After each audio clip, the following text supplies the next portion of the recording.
I sent you yesterday. You got it right? The new Yeah, one. the second link. Yeah. I'm opening up the second link. This Yeah. one. All right. Fantastic. All right.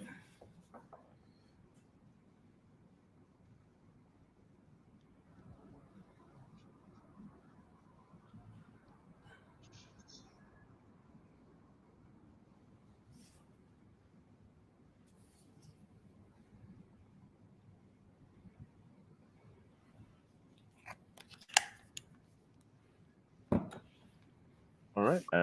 We should be live. Yeah. Wait. Hold on.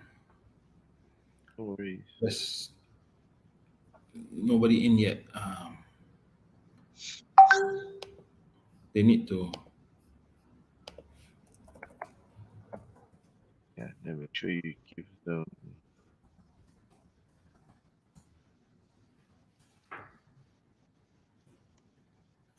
that one.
I'm forwarding to them again. Yeah. No The link. worries. No worries. I Usually, believe also that most when events they don't click, them. when they don't click the YouTube link, it will not go inside here, right? Oh, usually they can just like, I mean, on the link itself, you just click the play button. Should be okay. Yeah. That's usually enough. Yeah, but they're not in. Nobody's in. Mm, Two watching now. I Yes. think two Yeah. is. Five. No.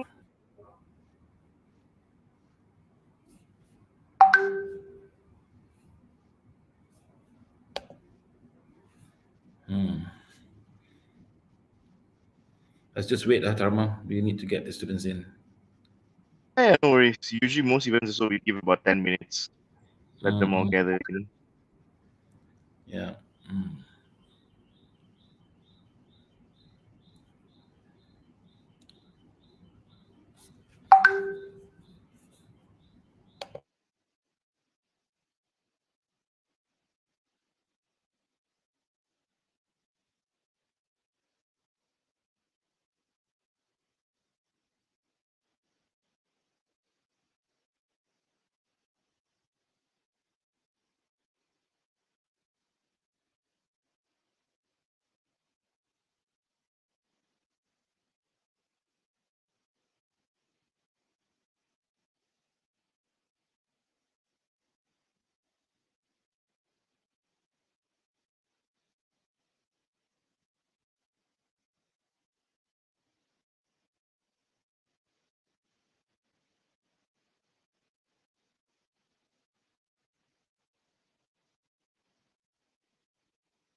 Hello, good You're morning. muted, man. Assalamualaikum, everyone. This is UniMap Prosple Career Talk. This morning we have Mr. Tarma from Prosple. Let's wait for the others. Let's give another, let's say, 5 minutes for the others to join in. Um, let's just give another 5 minutes, okay? All right. Thank you for coming in. For those who has already entered, and like I said, this is your career talk or even your industrial training. If you are targeting for your industrial training, all right, that's what I heard. And this is with Faculty of FSGM, Sains Gunaan, and also Kemanusiaan, right? Okay, let's just give a few more minutes. Thank you for waiting, Mr. Dharma. No worries.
Anas, can you hear me? All good?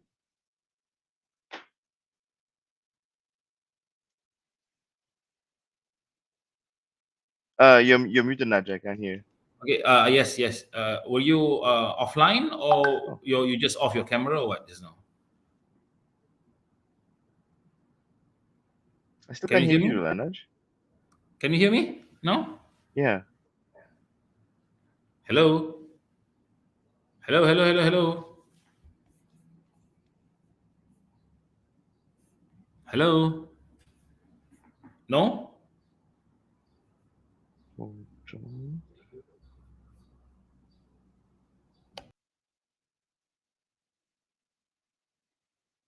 Test, test.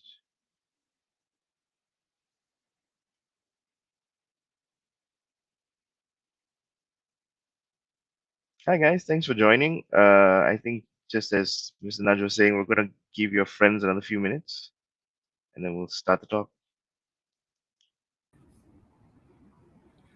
Hello, Tarma.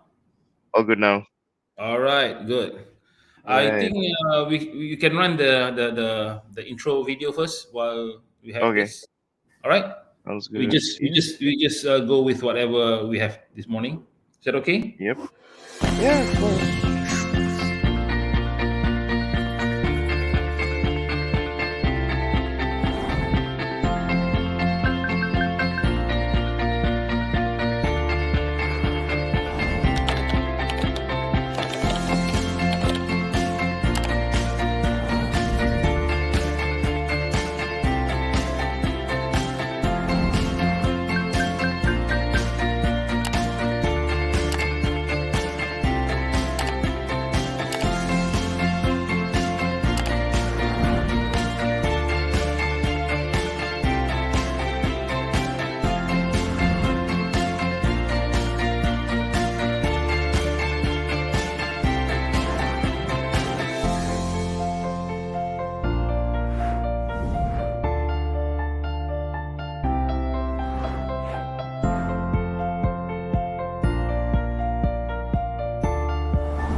All right. That was a little intro video, guys, about what Prosple is. All right, let's start this early morning. Good morning, everybody. I'm Dr. Najmuddin, and I'm from the Graduate Employability and also Entrepreneurship Department here in UniMap. Welcome to the students of FSGM, and I believe some are from the business program and some are from the new media, the ICOM program. And some of you I know are going for your technical training or latihan industrial training next semester. And some of you are already in your final year, meaning that you are going your next semester. This is your last final semester, and you've been to UniMap for a few years already. You have gone through all the subjects of the program, and you are graduating soon. And I believe you are all ready to go, and you are getting yourself ready to join the industry out there. So as you can, for your information, actually, UniMap graduate employability for last batch, which is batch 2021, we are at 93.9% graduate employability, which is that's very good. It shows that UniMap is relevant, accepted by the industry out there, but that doesn't mean that you need to be say just not to be ready, because you need to be ready. You need to market yourself. You need to be visible out there to show that you are the one that is required by the industry or by the company. So here we are today with Prosper, and Mr. Tarma is representing Prosper this morning. Hi, Tarma. Hi, Naj. Hi, good morning to you. Hope you had a good breakfast today. Yeah, good breakfast. Usually just And coffee, actually. okay. Actually, Mr. Tarma has a lot to share with all of us, with you especially. And you can ask any questions, okay, that you think that is related to career, as this is I would call it not a formal talk, but it's more like a santai or more leisure kind of thing for you to be yourself and ask whatever questions, maybe about Tarma's experience, as he's during his time when he wanted to get a job and so on. So you feel free ask him any question on career. Okay, and don't feel intimidated by Tarma. Okay, because uh, Prosple is coming or based in Australia, but they have a branch here in Malaysia, and they have so many companies that is actually on the platform of Prosple, and I think this is good for the students, for all of you, meaning that you have more reach or more network for you to get into, or as a career directory, Prosper will give you this kind of platform. Uh, let me share with you some of this current scenario in our employability out there. We have 20 of public universities and a few hundred private universities. For the public university alone, we have about 100,000 graduates per year, and UniMap is producing 3,000, close to about 3,000 per cohort or per batch. And imagine your competition, the competition out there when you are looking for a job. This is true enough because when I say public universities, we are talking about USM, UTM, UKM, UPM, all those the M-tone universities like UMP, UTEM, right? UMT, and of course UNIMAP. So for UITM, for example, they have the HQ and in Shah Alam or in KL, and also the branches, all the branches in Kedah, in Perlis. They have UITMs everywhere, and they are producing close to 45,000 graduates, diploma and undergraduates per year, adding up with the other universities. So that's why the number is about 100,000. So you are one of that 100,000 per year that's looking for a job. So that's why I said you need to make yourself realize that you need to be visible. You need to market yourself. You need to have some strategies. What are the areas that you want, and what's the niche? What are the thing that you can offer? Because in a company, in a great company, in a well-to-do company, a Fortune 500 company, what makes a company is the people, all right? The people in the company, that what makes the company great. Apart from, of course, there are other elements like their product, a good services, the relevant services, and so on will actually put in. But then people is the one that's driving the company. Without engineers, without uh, the employee, um, because they are the one who will be driving the company. At the manufacturing level, you have engineers, or maybe at the administrative level, or even the management level that will see the direction of a company. So that's why I said you will be the asset of the company. How do you want to ensure that you can contribute back to that company? So this is the time for you to at least listen to what Tarma has to say, what Prosper can offer you, and make use of this session to ask all the questions that is still boggling in your mind. Oh, okay, what do I need to put in my CV? What are the how do I interact during interviews, or how do I actually approach the company? The best way for me to approach the company. Maybe Tarma is here to help. So without further ado, I think I'll hand it over to Tarma. It's all yours, Tarma. Thank you very much. And before Thanks, that, Nudge. along the way, I will, share with you the attendance sheet for the students to fill in the attendance. Okay, Tarma, go ahead. All right. Fantastic. Thanks, Nudge. Great intro. Hi, guys. So I'm Tharma. I'm from Prosple. We are specifically, I'd say we are less like um, a general job sort of board. So like your job street or your LinkedIn, but we are we're kind of like that, but we're mainly focused on graduates specifically. But getting you guys a job is just one part of the picture. It's just one part of the puzzle. What we care about the most is getting you all into the best fit job. So what I mean by that is a lot of the time, and this is an experience I had as well. You go to university, you do whatever degree, it's one specific thing, and you're just really focused on that. You're like, oh, if I did I did economics, for example. So I was like, okay, I did economics. I must be an economist. However, it's problematic in that sense because the way jobs work and the way we are as people and the way the industry has sort of unfolded over the years is that's generally not the case. You don't really end up doing what you studied. It's pretty rare that you get that opportunity, or even if you get the opportunity, you end up actually staying there because what you learn in theory is very different when it manifests practically.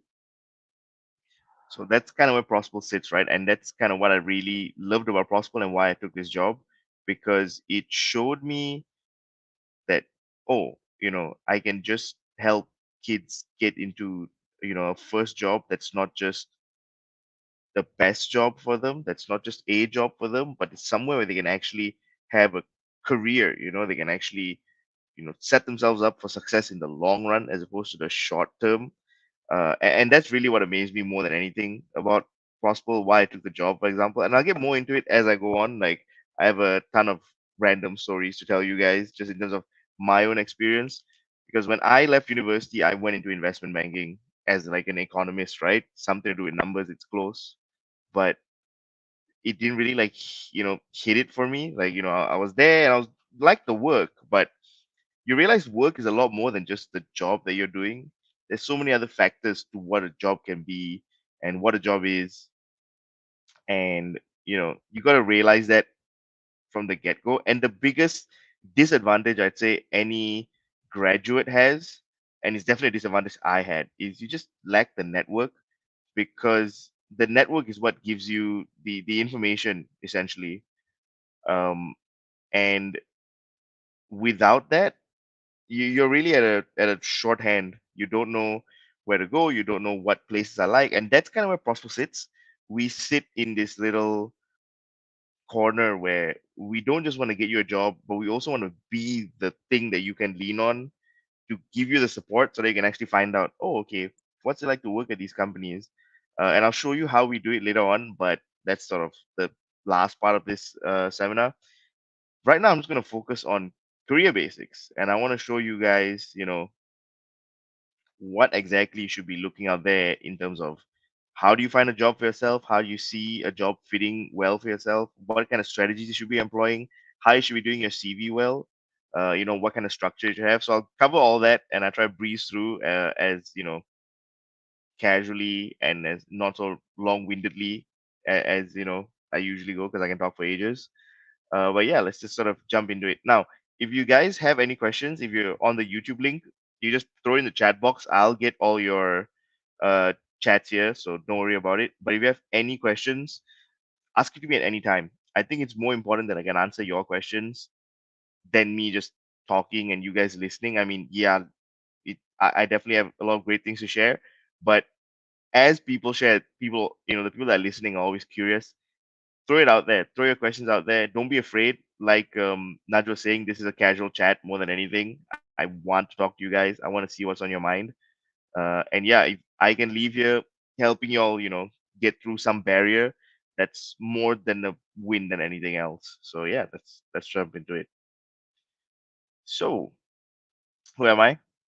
In case you didn't know already, I'm Tarmendra Wemal, but you can just call me Tarma.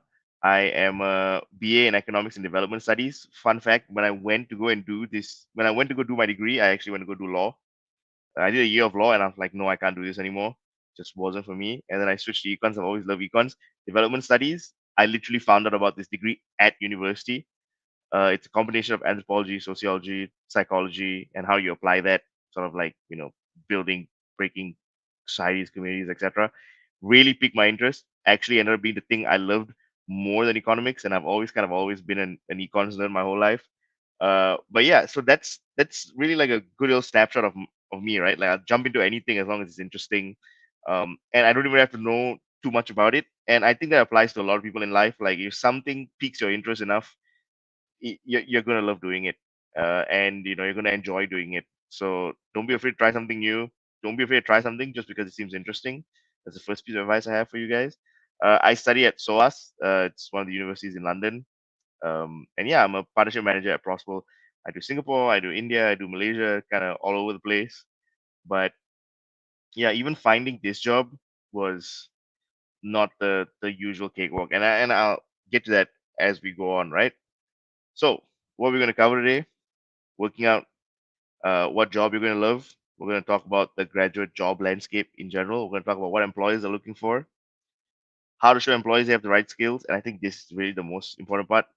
That's the meat of this. And if you take away anything from today, you should really take away like from there.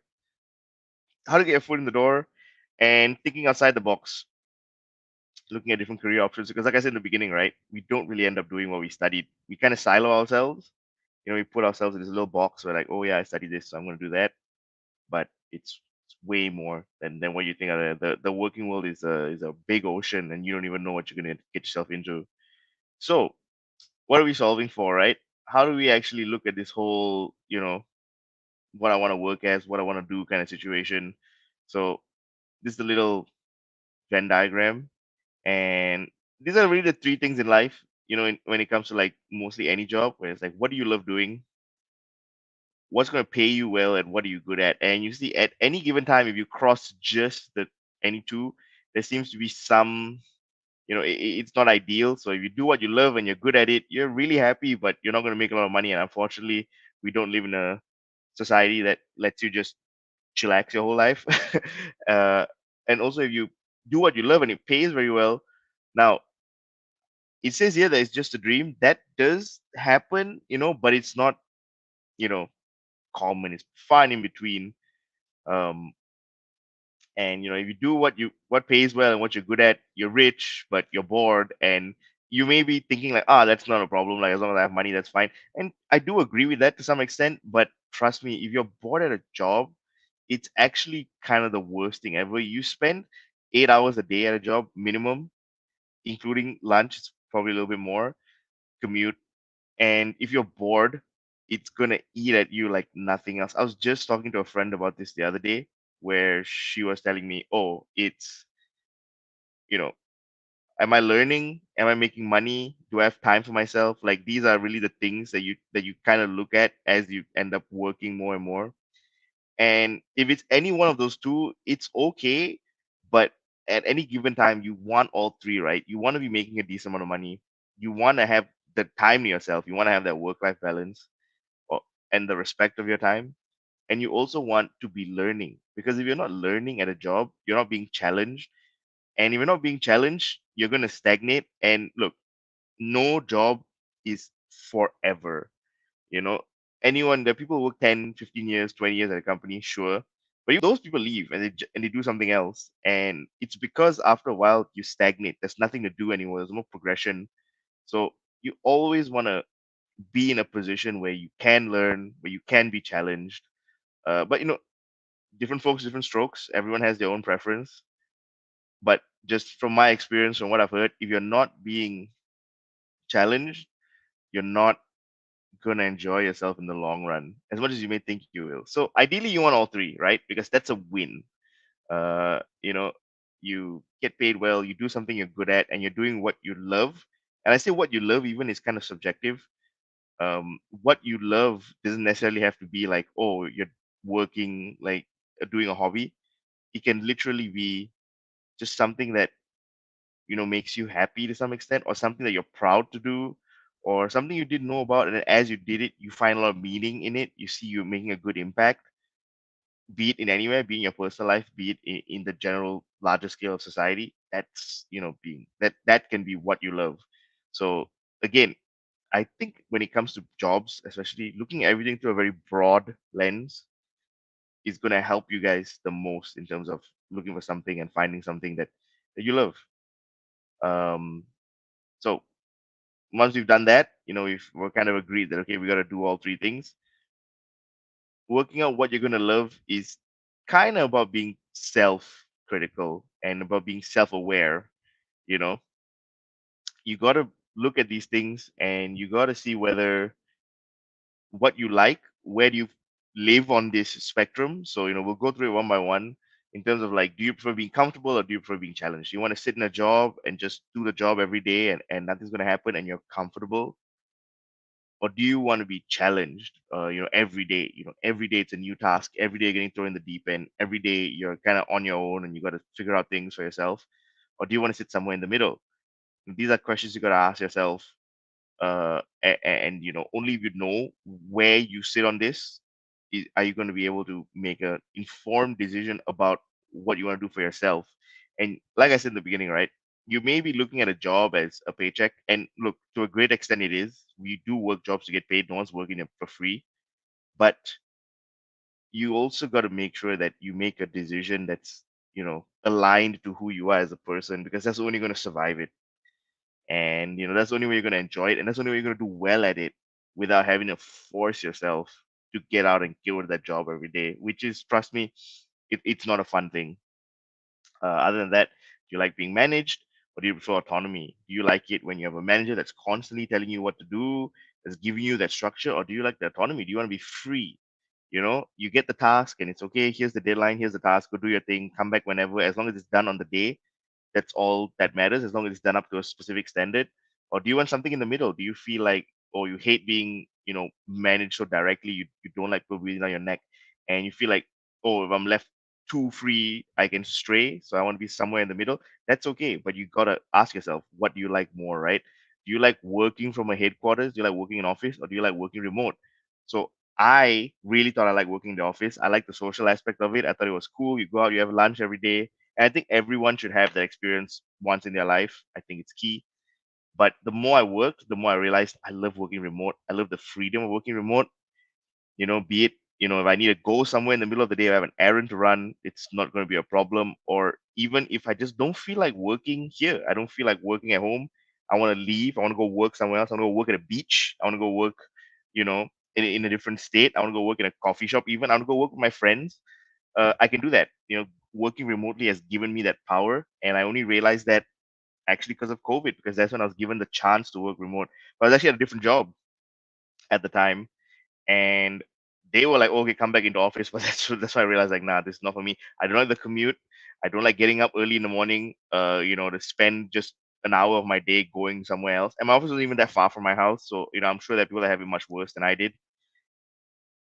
And then I basically just upped and left. Like, I tendered my resignation. I'm like, no, I want to look for something that works for me, that fits me. And then eventually ended up landing this job, right? Where it's fully remote. We don't have an office. We literally, everybody works from everywhere. I literally have a colleague that is from Australia that's currently working in Bali. And as long as you get your job done, that's all that matters, right? But again, some people hate this. I have friends that really, really, really want to go back into the office because they feel like working from home is just so empty for them. So you have to understand, right? It's about knowing yourself. Do you want to be a specialist? Do you want to do something that's super special, that's super niche? Or do you want to be a generalist? Do you want to do sort of a broad thing, and then you can jump from sector to sector? And there are pros and cons to both of this, but then the day, it's what you prefer doing, right? You want to be a lone wolf? Do you want to work by yourself? People just give you the task and then you do it on your own time, you hand it in, no one sort of disturbs you? Or do you want to constantly work as a team? You have brainstorm sessions, you're talking to each other every day. And I thought I was more of a lone wolf, but the more I worked, the more I realized I'm a team player. And even in college, I think, in university, you kind of have an understanding, a deep understanding of this already. Like, whether you like doing group projects or you like being, just doing your own thing. I guess university group projects kind of go haywire. uh, do you like being analytical, or do you like being creative? Do you want to do work that's very on the nose, very okay? You got to critically think about these things, or do you just want to think about concepts? You want to see how you can make things different. Again, something you have to ask yourself. Do you want the financial reward at the end of the day, or do you want the social impact? Like, what's more important to you when you're done getting a job? Do you want a lot of money and it's just kind of whatever, or do you want like a just an okay amount of money but you're making this insane change to society? These are all really important questions that you got to ask yourself, and these are all really important trade-offs that you got to know what you're willing to let go to get the other thing. And only if you answer this will you be able to actually find a job that's actually going to help you guys uh, in the long run. That's not just going to be a job, it's not going to be a paycheck, it's actually going to develop you, and it's going to be something that you like doing. So I'm putting a little link in the chat. That's a personality assessment test, and that's great. Like, if you feel you don't really know the answers to these questions, this can help you get there, and you're going to be more self-aware when you're applying for a job in the long run. So let's set the scene, right? These are kind of scary charts right now for a university student, I would say. One's in Australia, but we've seen this trend everywhere around the world, and it's percentage of people aged 50 to 64 that have a bachelor's degree or above, so like a master's or PhD. And you can see since the 1990s, this is a steady upward trend, right? More and more people are entering the job market, are working, are living, think that after high school, I have to get a degree, and they have that, right? They have the qualifications for it, and more people are doing that. It seems it's the clear trend, as we can see, right? It's just an upward thing. It's slight little downtick here, but it's gone up and it's higher than it's ever been. The next thing is the percentage of people that are leaving universities with an A grade. So, it's not just people that have more degrees.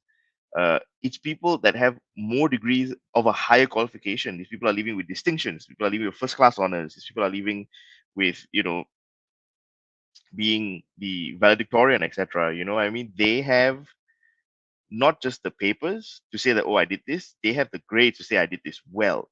And that's also an upward tick. So as a graduate in university, you see, oh, having the piece of paper isn't enough because people have the paper. I'm competing with people that have the piece of paper, but I'm also competing with more and more people that are doing really well on, in these degrees. So I will say, even as a university student, when I saw things like this, it scared me. But let's ground this in reality, right? So this is the scene. This is what you guys keep in mind now. And also, what you have to know is that at any given time, there's 42 applicants for every job, right? That's the average. This is a survey of 105 leading Australian employers, and it's more in markets like Malaysia, I would say, where it's extremely competitive. And especially people applying to the big companies, and then only being a handful of them. This 42 number could easily be 100 or 150 or 200 per job, and you're just one person competing against another 41 people or another 149 people. So you got to know what's going to give you that advantage, right? So all that being said, you know what you have to compete with, you know how many people you're going to compete with. Let's set the scene. What do companies actually assess during the recruitment process, and how important are they in their selection decisions? I'm a company, this is what we've asked, and we've got this data from AAG, and we've talked to these companies. We've asked them, what do you actually look for in graduates? Like, I'm sitting down in an interview right now, what do you care about at the end of the day? The most important thing is communication skills. So 87% of them assess it and it's extremely important. 30% of them assess it and it's quite important, but no one is saying it's not very important and no one's not assessing it. So already we can see this is the toppest thing that they're testing for. Like, you don't do a degree to do communication skills, but these are the skills you pick up as a student, right? You talk to your friends, you talk in class, you present. If you would have joined a society or something, you would have had a good time there. You would have spoken in front of all your members, etc. Or in sports, you would have spoken to all your teammates. These are all communication skills, but this is the number one skill that's being assessed at every single job. So it's the skill that you got to make sure that you can pull out of the bag at any interview, right? Besides communication skills, what else? Teamwork. 83% of them assess and it says extremely important. 14% of them assess say it's quite important. 3% of them assess and say it's not that important, but everybody's assessing your ability to work in a team. Now, of course, there are jobs where it's a lone wolf job and you're doing a thing, but they're still going to see if you can work for a team, because even if you have to report to one manager, you guys are still technically a team. And you got to be able to have those dynamics. You got to be able to work with each other. Besides teamwork, interpersonal skills, basically being like, are you a good colleague essentially, right? How do you carry yourself? Do you have those skills? And everybody's assessing that. Not one person's not assessing it. And most people still say it's very important. You got to have the skills to pay the bills essentially, right? More than that is, are you resilient? And this is where we can start seeing companies not really assessing stuff anymore.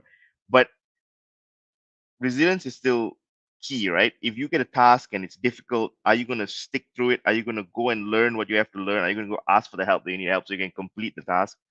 And every company assesses all these things differently, and the way that they'll ask you the questions or give you the test to see whether you have it is going to be different.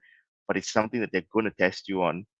um, Besides that, let's sort of like breeze through this understanding of the organization. Are you actually doing the research to see what these people are doing? Do you understand what they do? Can you tell them like how to make it better because you have a deep and meaningful understanding of this? Essentially, do your research before you go for an interview, right? Don't just walk into it thinking like, oh, I got the interview, that's all I need. Self management. uh you know can you take care of yourself? How organized are you, etc. Initiative and enterprise. It's kind of like resilience, but basically this is more niche. I Do you care? That's essentially initiative, right? Do you care enough? So it's not just about powering through, which is essentially what resilience is, but initiative is, do you care enough to actually do something to your highest ability? Do you care enough to do something because you care? Do you have the emotional intelligence? And this is really important, right? People think like, oh, it's a job, like, just got to do it well, just got to have the skill. But it's more than that, right? Do you have empathy? Do you care about the people around you? Do you know when is the right time to say something? Do you know if something is not appropriate to even be said, right? That's what emotional intelligence is about. And more than anything, we can see these are just qualities that make you a great person to work with, right? And that's when you realize like this is actually what you need more than anything else. Are you planned and organized? Are you a leader? Do you have the commercial awareness? Do you know what's happening in the market? Do you know the things that are affecting these companies? Are you well versed in technology?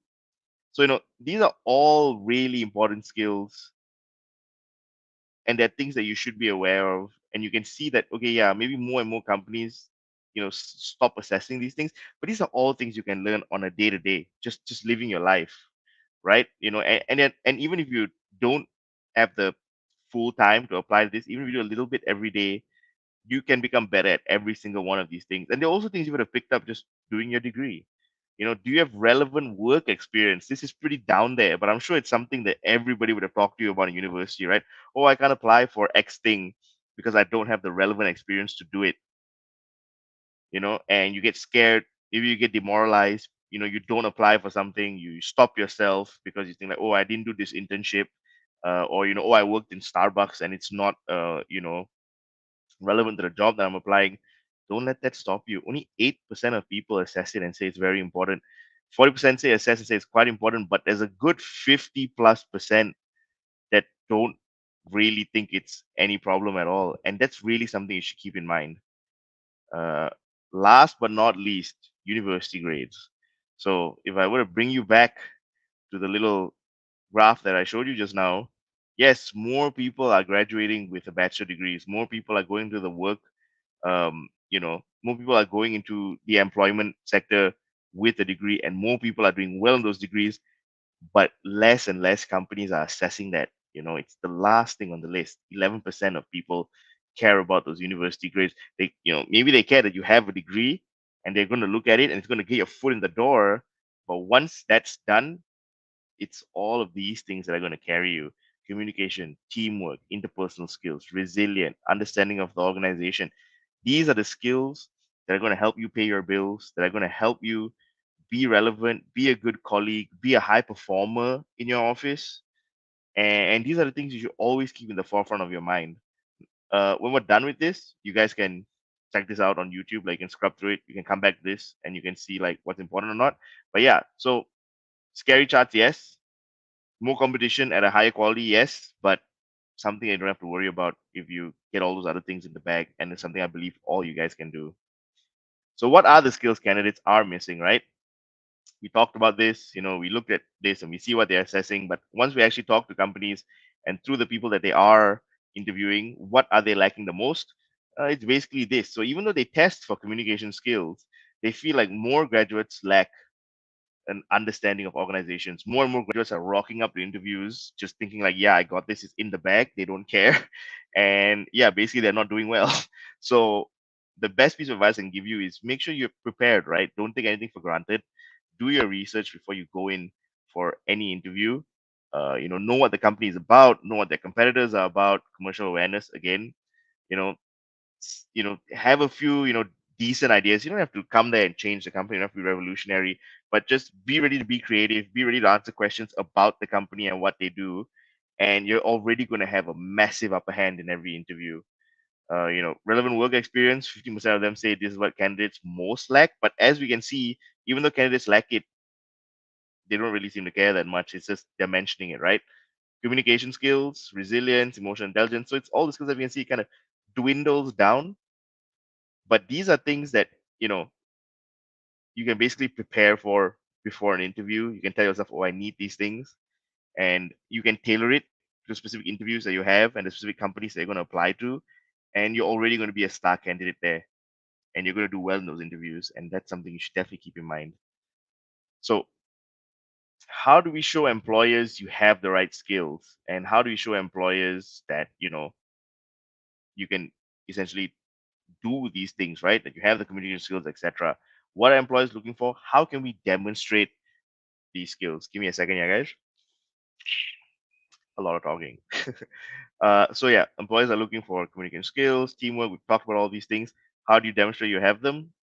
One by one.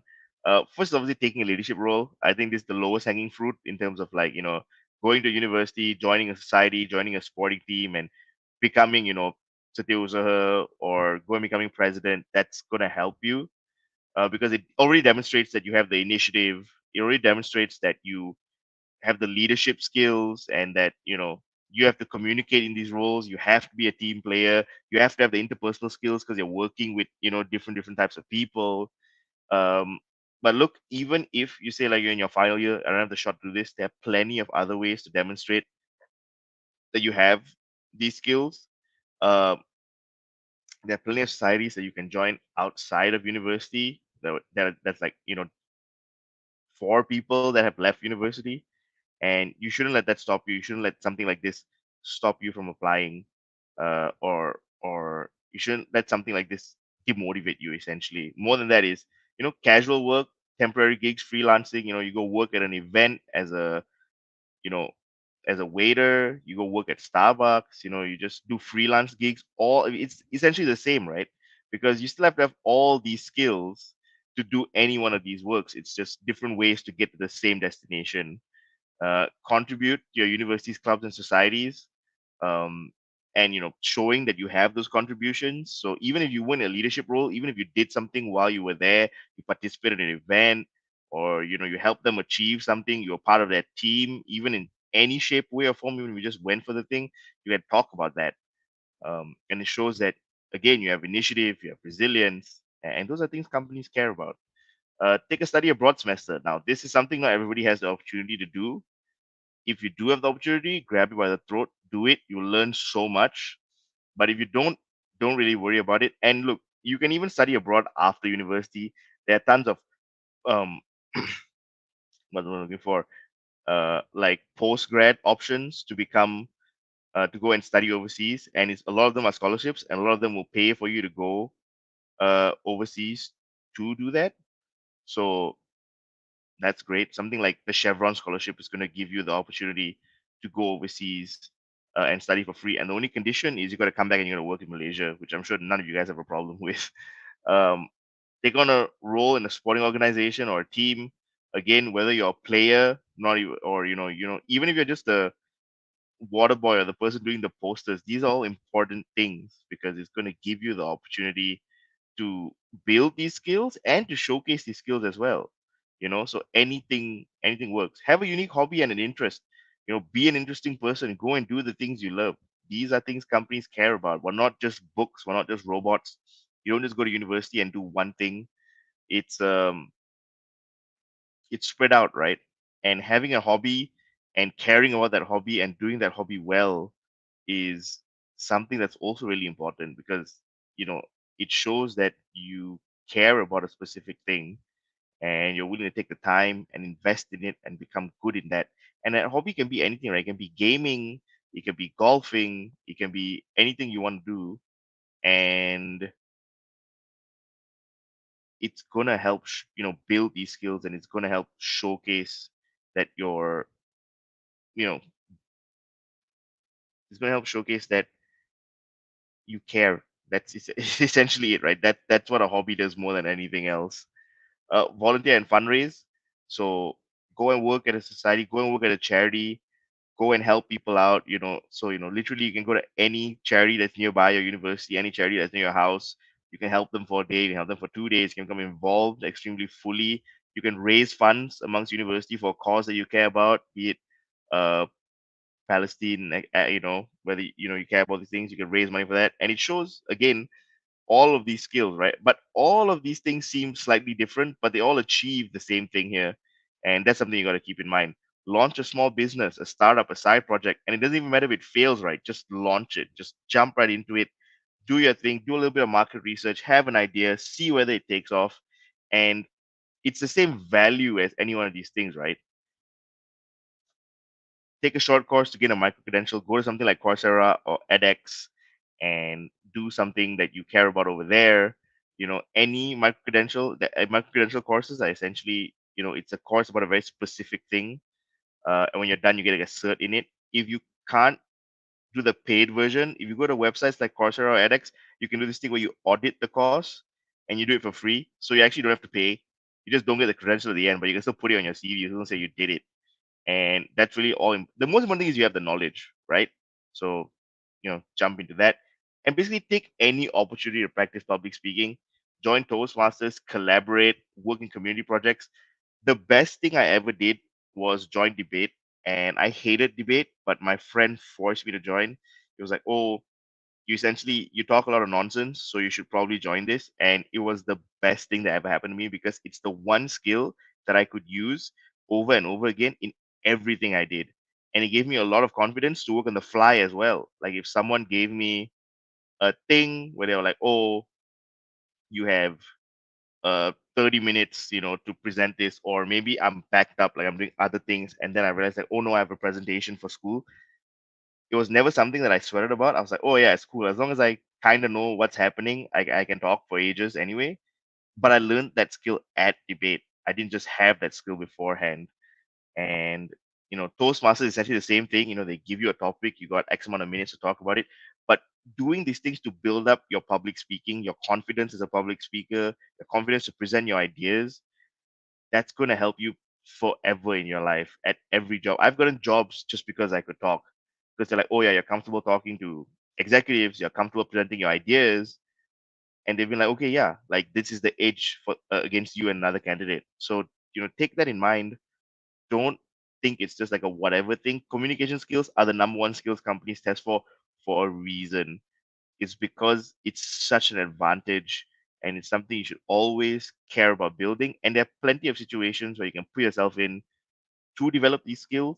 It's not just like, oh, I'm done with university, I can't join debate, etc. You can debate outside of university. That's no problem at all. But something like Toastmasters, there are Toastmasters all around Malaysia. You can go, you can join, you can talk there. Anyone can join. It's always open. Even if you don't want to do that, even just talking amongst your friends, talking on Discord like to 100 people or whatever, it's another way of public speaking. But it's just about building those skills, right? And building that confidence and building the ability to work on the fly and talk on the fly and present your ideas. That's the most important thing here. Once all of this is done, what we can see is that it takes on responsibility and shows initiative.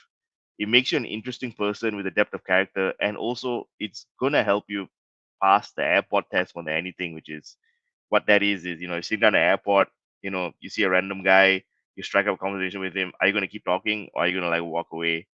So these things help build you up and help build your character up. And that's really what companies care about more than anything else. Are you going to be an interesting person to work with? Are you going to be a person that has character to work with? Or are you just going to be sort of like a blank slate that, is just kind of like whatever, just moves with, the flow and doesn't really have their own opinions, ideas, and character? These are the things that are going to help you build that and make you an interesting person, and you should care about them, right?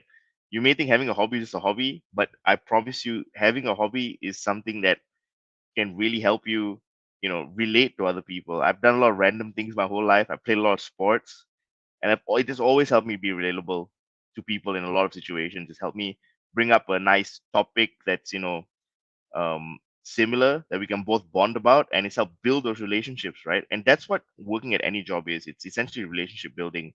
You build those relationships people care about you, you care about other people, you all have the same interests, or at least can talk about the same things, or you're willing to listen and collaborate about those ideas, and that's already 90% of the battle won. You've built that relationship, and that's what working is, right? For building that network, and you build network through building relationships.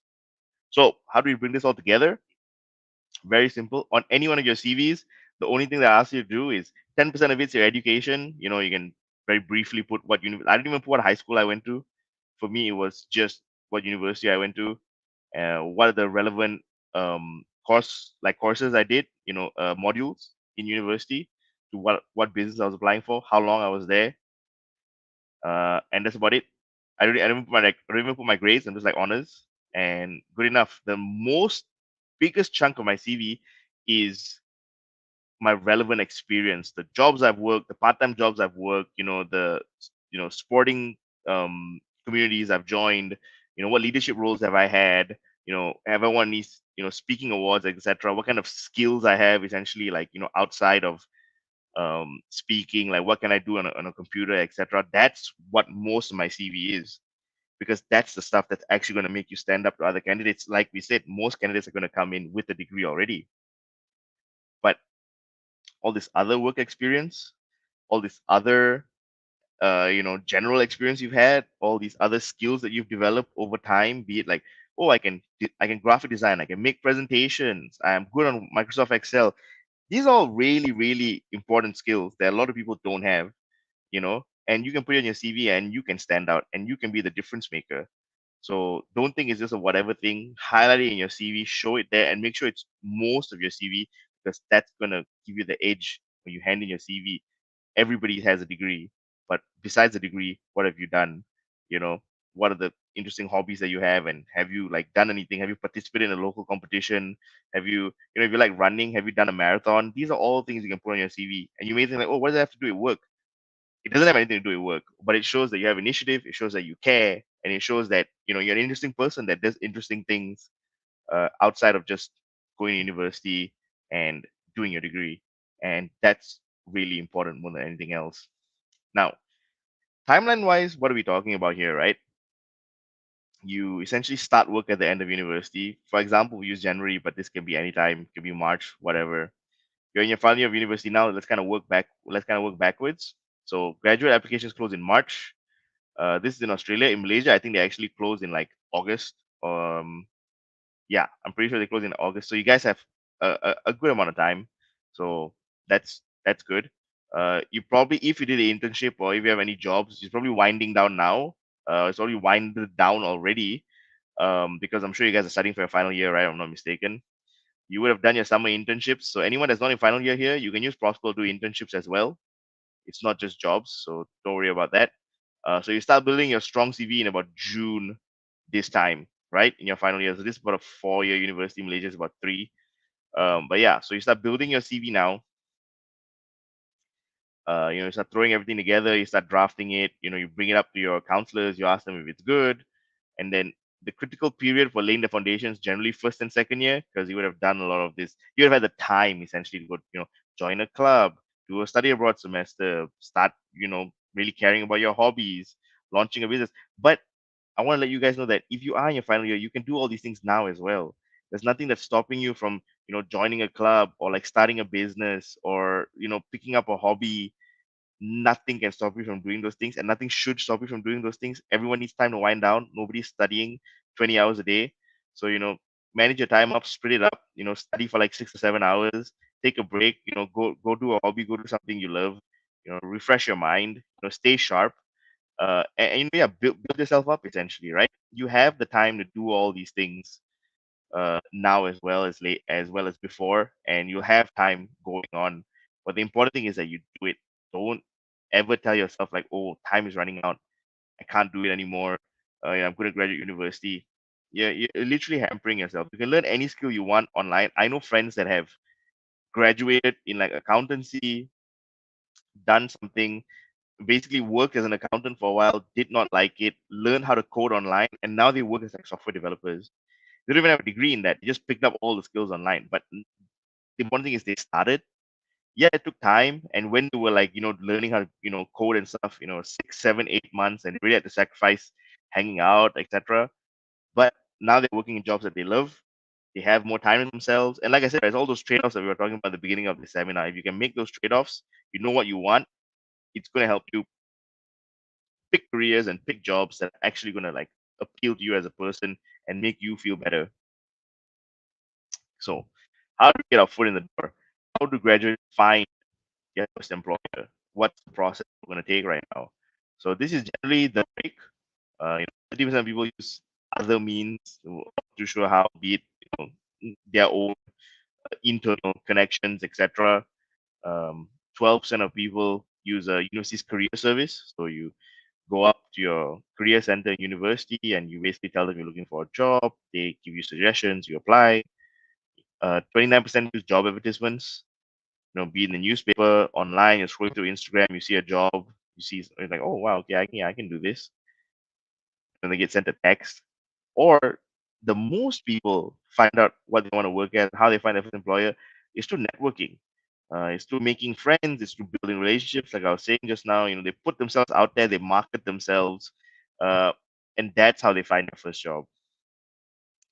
And how do we use a network? How do we build that network?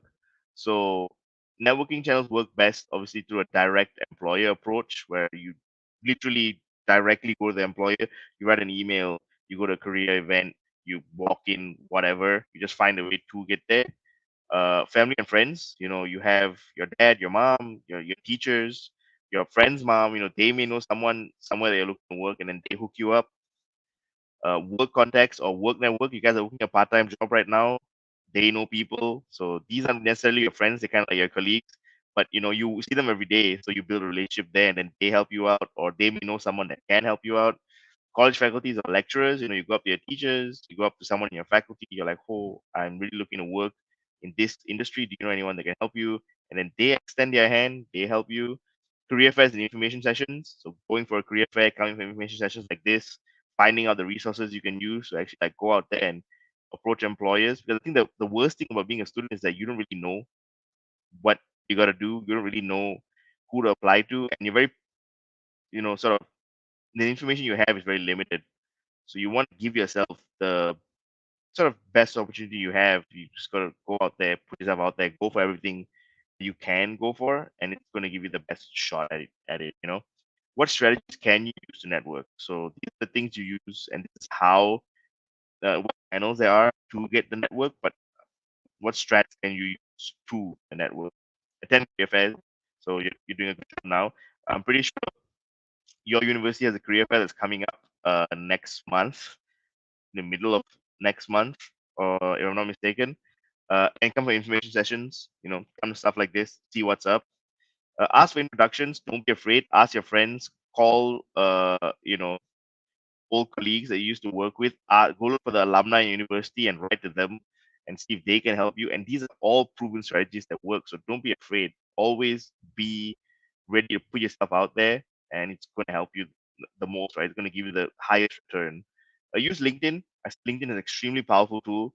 A lot of people I know only really make their first LinkedIn after university as they're looking for a job towards the end, or even after they've gotten their first job, and it's really an uphill battle. My best advice for you is make a LinkedIn now, throw all the stuff you can on your LinkedIn, and it's going to help you, right? It's in the long run, you'll refine it. Obviously, the first version of your LinkedIn is going to be very basic, but at least you have it. And obviously, on the internet, that's kind of like your presence more than anything else when you're looking for a job. Companies do look at your LinkedIn, they're going to look for that. They want to see whether you have it because it shows that you care, right? Initiative. Cold calling. Cold, you literally see a company you like, see they're doing something you like, send in an email to HR. Hi, I'm this person. I'm looking for a job here. I would, do you have any openings? Do you have any advice? Is there any way you can help me? More often than not, you actually do get a reply, and that's already getting your foot in the door. Walk in. Some people I know literally just go to the, office building. They just go to the reception. They say like, "Hi, I'm looking for this. I have a interest in XXX." You may not get exactly what you want, but you still get a conversation. And again, all these things are getting your foot in the door. It's about leaving a lasting impression. And this shows again that you took the time, you actually want to do this, and they're going to remember you if you do something like walk in. Now, the organic way to build your network is yeah, yeah, again, taking a leadership role in, within college as a student in a society, and that's going to help you build network, right? Because you're going to talk to other students at universities, you're going to talk to other societies, you'll be more friendly with your teacher that's in charge, etc. It's again a way of building network. Casual work, so yeah, part-time job is really strong because you do build network there, whether you like it or not, even if it's not relevant to the job that you're going to do or you want to do. Working a temporary job is going to help you a lot. Freelancing helps a lot. The amount of people you see when you freelance, it's mad. And it's always something I think you should do in university. Like just go into a random freelance gig. You never know who you're going to meet. And that's the thing, right? It only takes one connection to change your life. So you got to know one person that's going to help you do X thing that has the connection that you need. That's going to make the difference as compared to just knowing like a bunch of people, like what's the point? Contribution to university club societies. As you contribute, people know who you are. You build a network through there. These are all the normal ways to build sort of a network. But look, anything sort of goes in this day and age. Like there's no set way to do anything. There's no set way to build your network. When I was growing up, it was very kind of rigid because the internet was there, but it was like kind of whatever. But you guys have a lot of tools at your disposal, so go for it, and it's going to help you excel more than you think. It's going to help you build a network more than you think, and a network is more important than you think. That's really something you should keep in mind. So besides just building a network, this is actually a really important graph to keep in mind. So it's the long tail and the short tail, right? You got the short tail over here, you got the long tail over here, and essentially it's number of graduate applications that are going to each employer. As we can see, 80% of applications are going to 20% of employers. Most of these big employers are getting most of the application, which leaves 20% of the application, 20% of applications for 80% of the rest of the employers, all your SMEs, all your bigger, smaller companies. They're sort of making it, but they're not Deloitte. You know what I mean? And this is when you can really use information like this to your advantage. Yes, apply for the big companies. I say do it. There's nothing that's stopping you from working those jobs, and it's always an experience I think everyone should have because it's different. It's really different compared to working at a smaller company or even a medium-sized company. But to get your foot in the door as a university student, to get a job, to start building that platform, start building your CV, send it out to all the smaller companies as well because they are going to help you, and the kind of experience you're going to help is going to be insane. But also your CV is going to be more valued when it goes to the door there, right? They're really going to look at it, really going to think, oh, okay, yeah, this kid has the skills. You have the importance. And also you care to apply there. Clearly it's scarce. Clearly not a lot of people care about it, but you can be that person that shows that you care, and you can have the advantage there. So don't stop yourself from applying to a specific job or a specific company because it's small. If anything, you probably have a bigger advantage over there. And also when it comes to applying, it's all about quantity, especially when you leave university. Just apply for anything that comes your way. Apply for anything that piques your interest because you don't know what's gonna come through. And people say like, "Oh, I have one offer, or I want one offer." Have five offers, and then think about what you want because you have five jobs at the table already. That's sort of like the best scenario to be in. Also, it gives you options, and it also helps you bargain with these other companies. Like, oh look, yeah, I want to work here, but I also have an offer from this person, and this is how much they're offering me. It gives you leverage. You can only do that when you mass apply, and that's something I did as well. I just applied for anything. I have a set time every day, like 3 4 hours, where I'd sit down and I just apply all day, and it helped me in the long run, right? It helped me find this job, it helped me find other jobs that I had, and it always gave me leverage and advantage. Worst comes to worst, right, guys? You go for it, you sit for the interview, you don't get the job, but what you don't realize is every interview you go for is going to give you an advantage that is unreal. Because you're going to go into the next interview more confident. Oh, I've done this before. I know what to answer. By the time it's over, it's basically a template in your head. You can go into any interview, you can sit for any sort of test, and you'll be confident and you'll nail it. And it takes time. You got to build these skills. But the more interviews you do, yes, it's disheartening as well. Don't get me wrong. I know that too.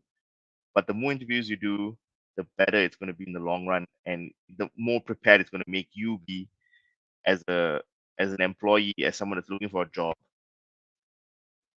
Why would you want to work for a small employer? So obviously, I've talked about why I think it's good in general, but what's really the difference over here, right? So look at training, career progression, exposure. These are the three main things in any job. So with a large company, you get the group training. It's very big. It's very generic. Smaller companies give you one-on-one training more often than not, and it's very tailored to the skills that you need. So it's going to help you build those skills that you don't necessarily have, that eventually you can use to apply and get whatever job you're looking for at whatever company. But a small company is going to build you up like that, right? They're going to give you the training you need to whatever specific skill you need to build, and it's going to give you the advantage in the long run. In the short term, it may seem a little bit more annoying, but it's definitely going to help you trust. Career progression, large companies are very structured, it's very rigid, and you can't really do anything about it. You're just kind of stuck in that situation. But if you look at smaller companies, it's often easier to advance because there's not as many people, but it's also very flexible. It's very performance based. If you're doing well, smaller companies don't care how long you've been there. They're going to promote you because they need good people there. And again, having those promotions, showing that you have that progression, that's really good in your CV as well. Exposure and experience. Large companies really limit your exposure. It's limited to department. It's limited to who you are in that department. It's limited to what you're doing within those projects. Not everybody gets kind of exposure you think that they do. You may know what stuff, but you don't really get to be in it. You don't get the meat of it. But when you're in a smaller company, you get a 360-degree view of the company, and you get direct exposure to senior leadership, which gives you a big advantage, right? A lot of the people we see now working big jobs started at small companies because those are the places that built up their skills, that gave them the tools that they needed to go and work at these bigger companies and shine. So, like I said, don't be afraid to apply to smaller companies. Put yourself out there when it comes to applications, and basically don't stop yourself because it doesn't seem like, oh, this is not the PwC, it's not Petronas, it's not Shell.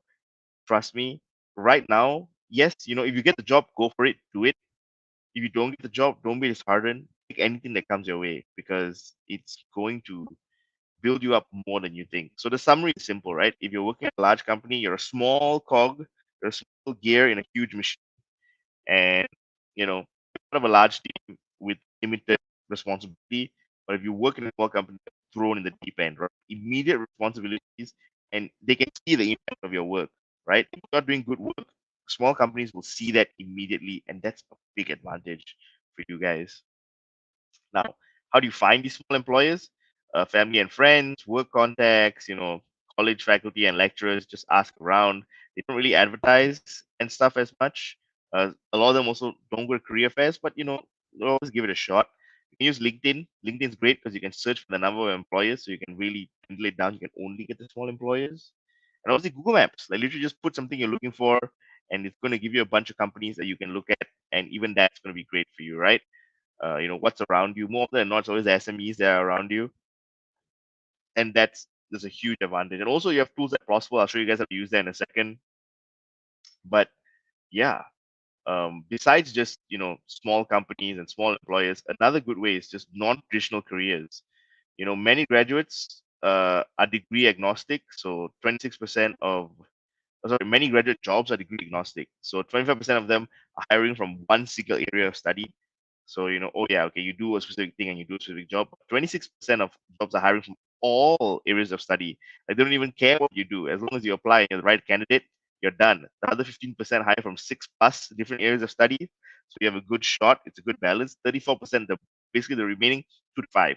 But as you can see, most jobs are not just hiring from one specific area of study. It's not just the one thing that you do, right? And you can use sites like Prosple to like single it out if you want a specific thing, or you can do a broad search so you can see like, oh, as long as I'm doing this sort of general thing, what jobs are out there for me? And you can see it's just a massive amount of jobs. It's 100+ jobs for any given degree that you have. And I'll show you guys how to use it in a second. So what can you do right now? What are the next steps that you take to sort of give you the advantage as a student, to help you find a good job? One is take time to think deeply about your career. What do you want to pursue? Make an effort to talk to friends and family, make an effort to talk to colleagues, make an effort to talk to your lecturers. They know more than you think. And do stuff like take free online personality tests. It's going to give you a better understanding of you, and only when you understand you can you advocate for you, and can you help find a job that's actually going to help you be the best you in the long run and build you up the way that you want to be built. Start getting involved in extracurricular activities if you have the time, in any single extracurricular activity in any shape, way, or form, be it a club, be it a society, be it a hobby. anything works, right? If you do a hobby and you join an online community, that's the same thing. It's just different ways to the same destination, as I said before. Start drafting your CV. It's never too early to draft your CV. I would say do it as early as possible. If not, it's going to be a real crunch, when you're done with your final year exams and you're going to get your degree and you're going to get your CV ready. It's a real stress.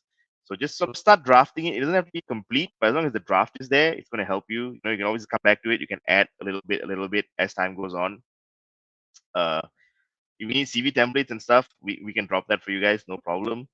Uh, Make use of a university career center. This is really, really important. Go use a career center. Bring your CV to them. Ask them if they think anything's wrong with it. It's going to help you. It's going to give you advice that, uh, you know, you really don't think that you can get and you really didn't know, because they work with this stuff day in and day out. Their job is to get you a job, right? So use them to your advantage. Go and bring the stuff up to them. Ask them all your questions. There's no such thing as a stupid question.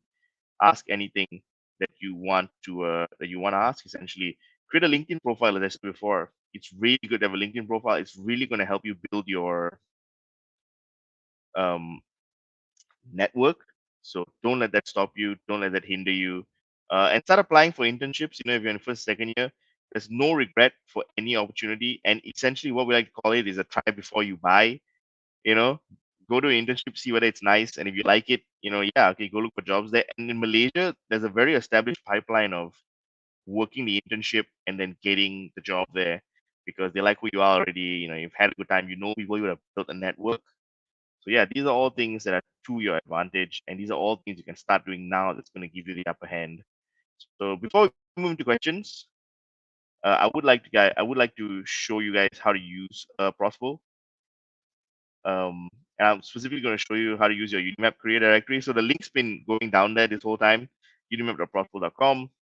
That's going to essentially show you guys this. So this is the Prosple website we've built for UniMap.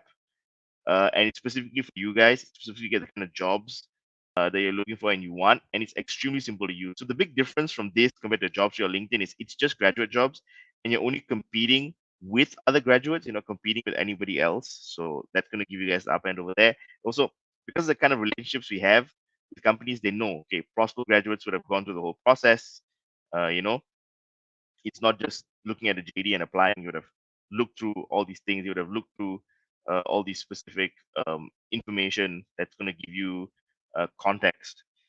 So how do you look for a job? It's very simple. You just put, what are you looking for? It's just this widget over here. What are you looking for? You're looking for a graduate job. You're looking for an internship, a part-time student job, anything that you want.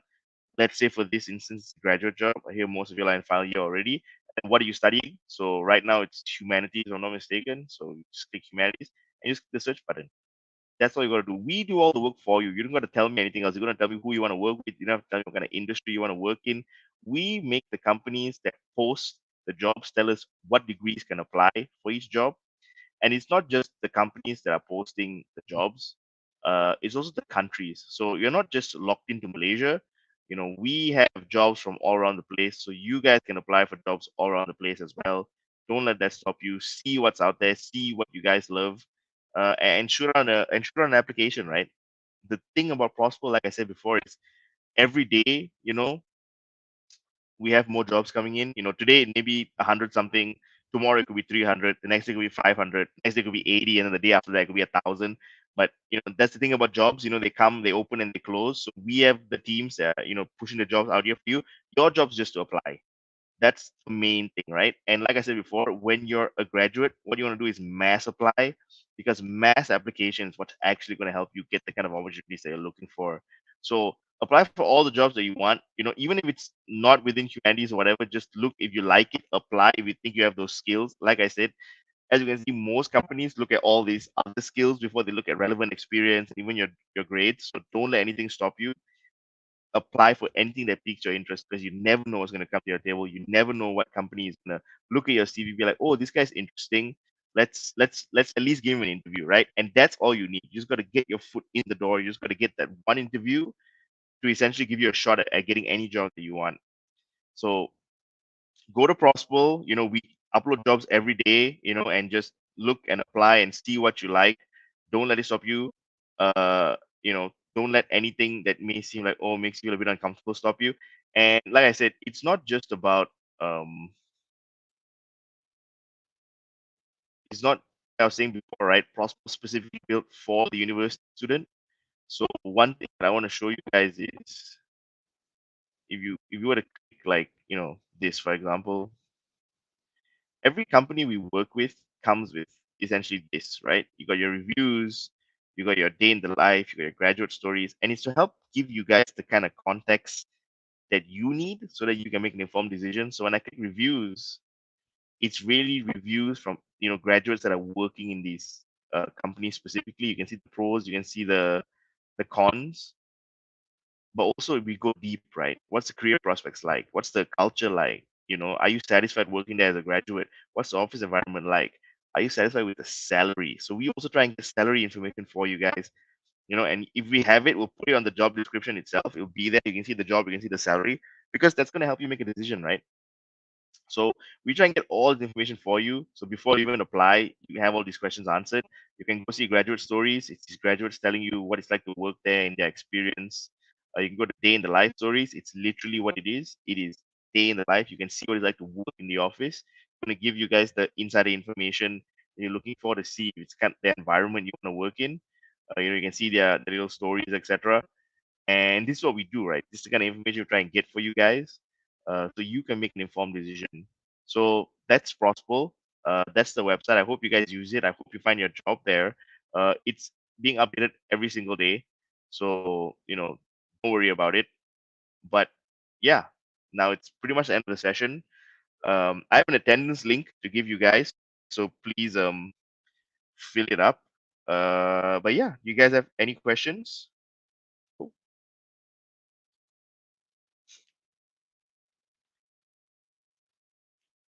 You can just put it in the chat box and ask away.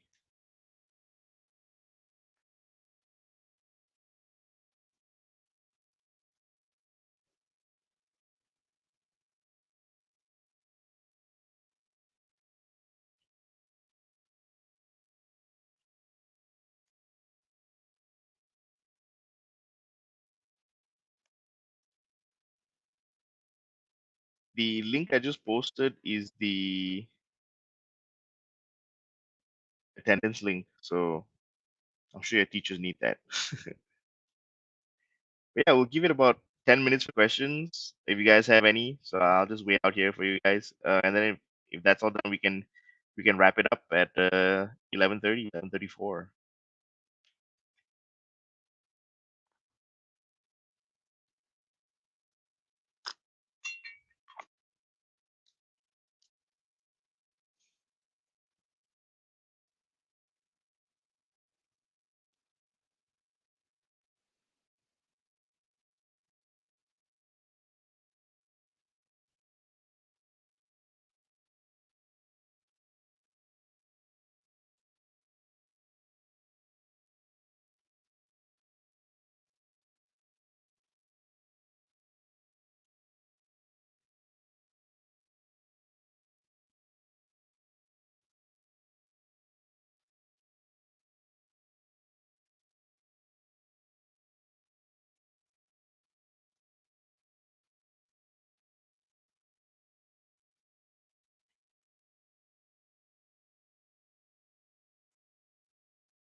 Any question whatsoever. It doesn't even have to be about anything I talked about. If it's just about a job, if it's just about, being a student, you know, I've been there.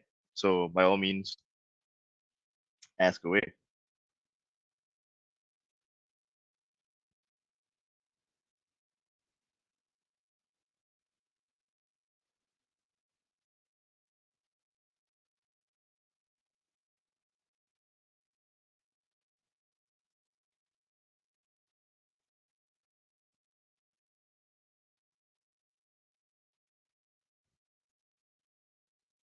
I guess we'll give it another 4 minutes.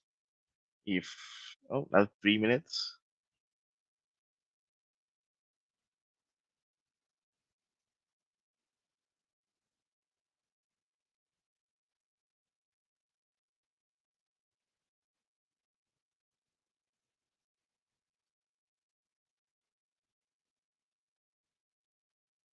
Oh, sorry about that.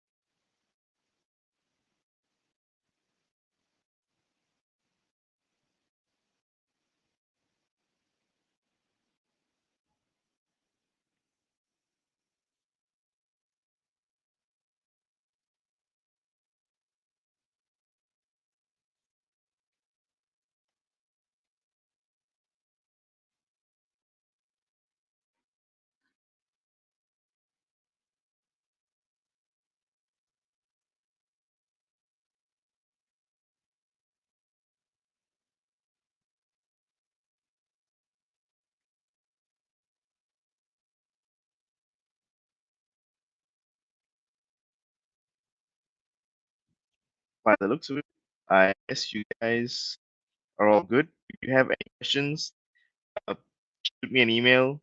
Um, find me on LinkedIn to start our MO. You can find my Prosper email on the website, team section. Always willing to help you guys out. I wish you the best of luck with your final year. I wish you the best of luck with your internships. I wish you the best of luck with just being a uni student and finding a job. I'm sure you guys will do well. Um, Use the Prosper tool to your advantage. When I was in university, I wish I had a tool like that. It really didn't give me the when I was looking for a job, it was pretty scarce. And I only really had stuff like LinkedIn and JobStreet, and it was hard because I didn't know what I wanted to do. But having something like this at your disposal is kind of wild. So use it to your advantage. And like I said, mass supply, right? It's all about the amount of applications you put out there in the beginning because that's what's going to give you the upper hand. But yeah, it's a great session. I hope you guys have a good day. Uh, Thank you for listening. Yeah, and I'll see you guys soon. Bye.